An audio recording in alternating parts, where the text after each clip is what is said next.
In the first video of this series, I talked about 8 common functions in General Training Task 1 that keep repeating. And in the second video, we looked at useful phrases for 4 of those functions: requesting, explaining, asking for help, and inviting. Now in this lesson, we'll look at useful phrases for the remaining 4 Task 1 functions, which are complaining, apologizing, applying, and suggesting or recommending. I'll show you what these phrases mean, when to use them, what tone they usually have, and where they best fit in your letter. By the end of this lesson, you'll have another small bank of useful expressions you can actually use in your own general training letters. My name's Ethan. By the way, I've made a handout for this video and it has all the expressions and a lot more information.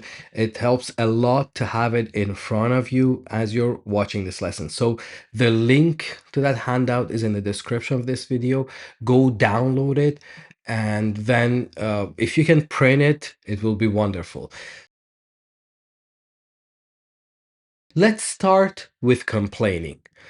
This is one of the most common functions in General Training Task 1. A very useful phrase for the opening line of your letter is, I'm writing to complain about. For example, I'm writing to complain about the kitchen appliance I bought from your shop last week. This is a clear and direct and formal phrase. Another useful phrase also for the opening line is, I'm writing to express my dissatisfaction with. For example, I'm writing to express my dissatisfaction with the service I received at your hotel. This one sounds a little more formal and a little stronger. Another good phrase for the body of your letter is, I was disappointed to find that. For example, I was disappointed to find that the room was not clean when I arrived. This is useful because it helps you describe the problem politely. You can also use unfortunately. For example, unfortunately, the product stopped working after just 2 days. This is simple, but it's a very useful adverb to start your complaining sentences with. It works in formal, semi-formal, and even informal letters. And when you want to ask for action, a useful phrase is, I would appreciate it if you could. For example, I would appreciate it if you could arrange a full refund. This one usually fits best in the body or near the end of your letter when you say what action you want them to take. You can also say, I would like to receive a full refund. For example, I would like to receive a full refund for the damaged item. This one is direct, clear, and formal. So these phrases help you open the complaint, describe the problem, and ask for a solution. Now let's move on to apologizing.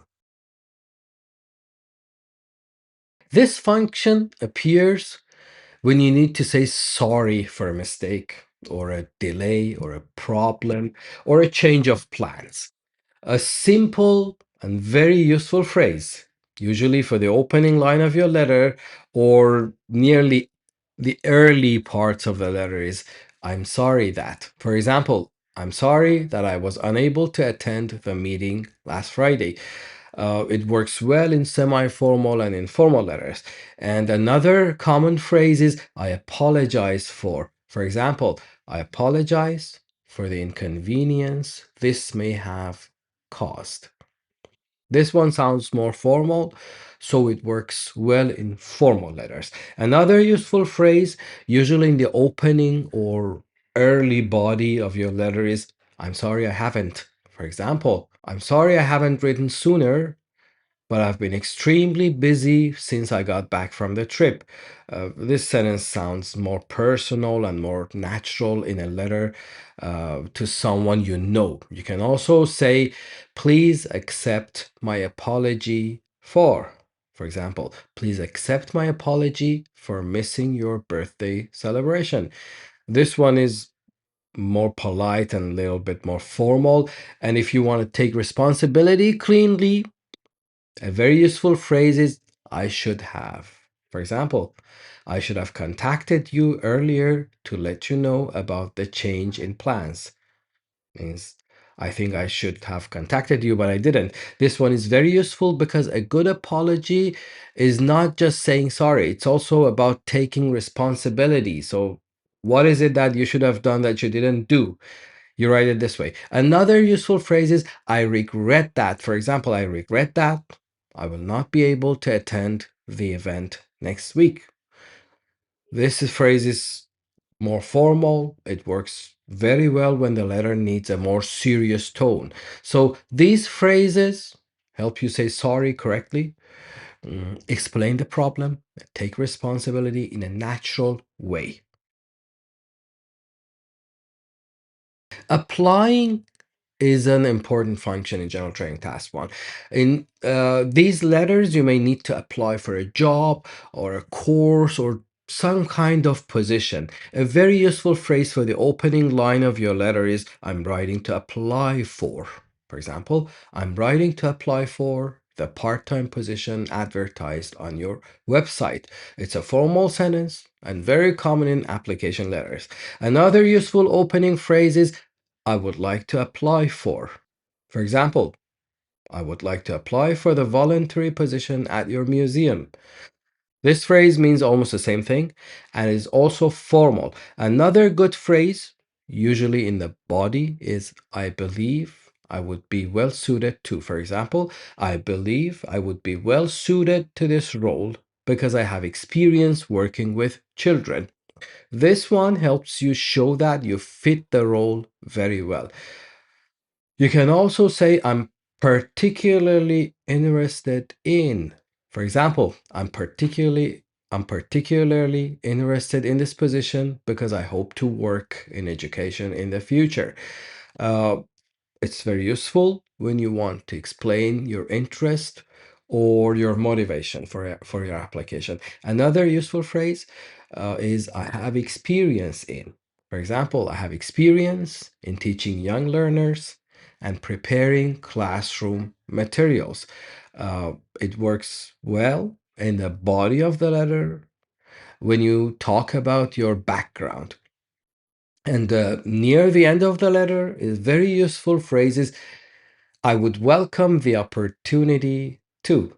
For example, I would welcome the opportunity to discuss my application with you in more detail. It's formal, it's positive, and it's a very good way to end an application letter. I'd welcome the opportunity to discuss. So these phrases help you open the application, show interest, explain your suitability, and end positively. Now let's move to suggesting, recommending, or advising. Pretty much the same thing.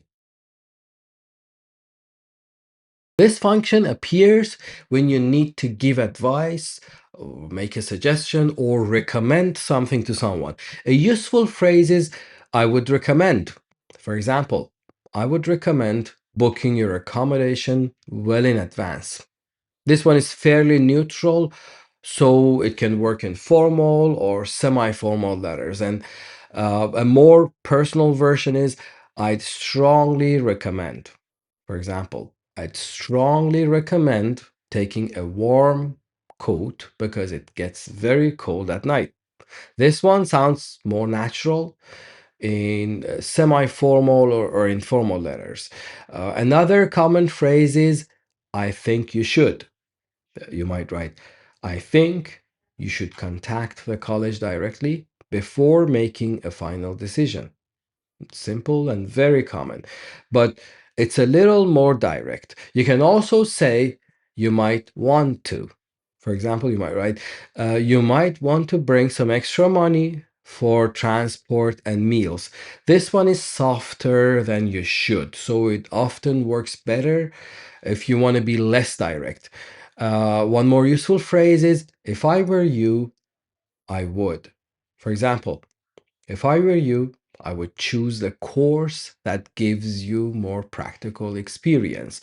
This phrase is common in informal and semi-formal letters. And one more good phrase is, it would be a good idea too.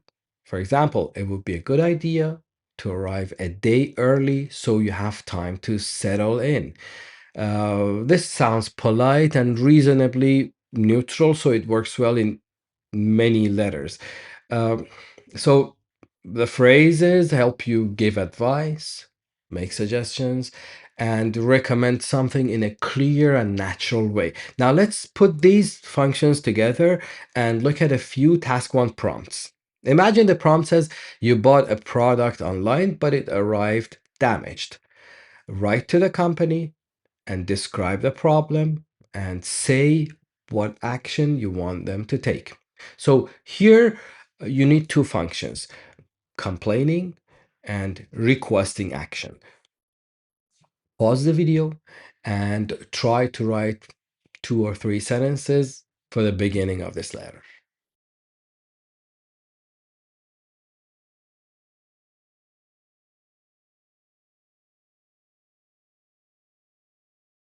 Here's what I wrote. I'm writing to complain about the laptop I ordered from your website last week. Unfortunately, it arrived with a damaged screen, and I would appreciate it if you could arrange a full refund. In the first sentence, I'm opening the complaint, and in the second part, I'm describing the problem and asking for action. Now, let's look at one more prompt. Imagine the task says you want to apply for a part-time job at a language school. Write to the manager and say why you're applying.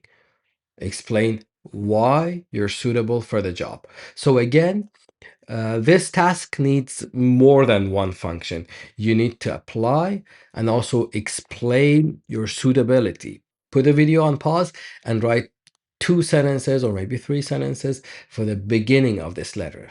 Try to use some of the phrases from this lesson.